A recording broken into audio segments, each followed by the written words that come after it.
Félix Morin, tu es un grand amateur de littérature, Entre autres. puis bon, au point d'avoir un balado Oui. avec des auteurs, un balado littéraire, les longues entrevues à CFAC. Mais tu es aussi enseignant, tu es aussi professeur au Cégep de Sherbrooke en technique de l'éducation à l'enfance. Oui. Et le livre que tu nous suggères cette semaine, ça a un lien avec ça. Ça s'appelle Aimer enseigner d'Yvon Rivard. Oui, c'est un livre qui a été assez fondateur même pour moi. Puis même s'il a gagné le prix du gouverneur général, je trouve quand même qu'il faudrait encore lui rendre justice. Je pense qu'il gagne en actualité, surtout qu'on est dans une époque où on manque criant d'enseignants, que ce soit même des éducatrices en petite enfance jusqu'aux enseignants primaires et secondaires, on sait qu'il y a un manque. Et ce qui est intéressant dans ce livre-là, c'est la question centrale de mais pourquoi on enseigne? Okay. Puis Yvon Rivard, après 35 ans d'enseignement, prend sa retraite.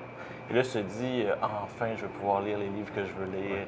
Enfin, je vais pouvoir me lever sans préparer un cours. Il prend un livre qu'il aime et se rend compte qu'en fait, qu'il est en train, 15 minutes après, de le préparer comme d'habitude, en fait. Okay. De préparer un cours, de prendre des notes. Et en fait, il se rend compte, il se souvient d'une phrase d'une de ses étudiantes qui dit « On ne cesse jamais d'être enseignant. Ouais. » C'est enseignant un jour, enseignant toujours. C'est ça la phrase qu'elle dit.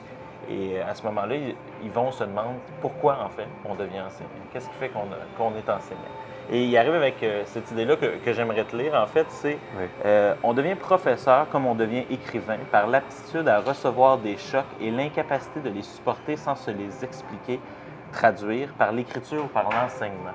Okay. Et je pense qu'en fait, alors que justement on manque d'enseignants, une question qu'on devrait dire à ceux qui veulent aller dans le domaine, c'est peut-être pourquoi tu veux devenir enseignant. Puis si la raison, c'est parce que tu as envie de partager quelque chose, parce que tu ne veux pas le vivre seul, parce que justement tu lis des livres, tu fais des mathématiques, tu cherches en sciences, tu fais de l'art, puis tu as envie de le partager avec les autres, mais en fait, c'est exactement ça un enseignant. Ouais. Quelqu'un qui n'a pas envie d'apprendre quelque chose seul, puis qui se sent obligé de le transmettre.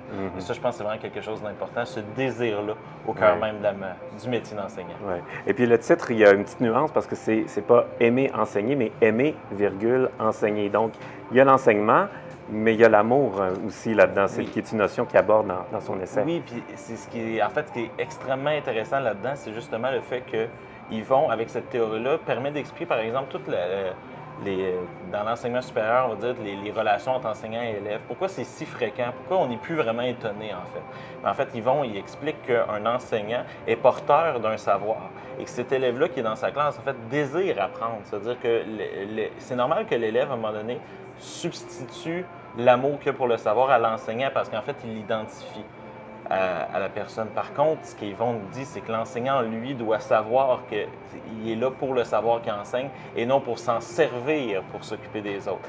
Et c'est pour ça qu'en fait, l'originalité du livre d'Yvon, c'est qu'avec ça, on ne peut pas justifier une relation entre un enseignant et un élève pour la simple et bonne raison que c'est un bris dans la transmission de savoir. Puis comme on est enseignant, on ne peut pas vraiment briser la transmission du savoir.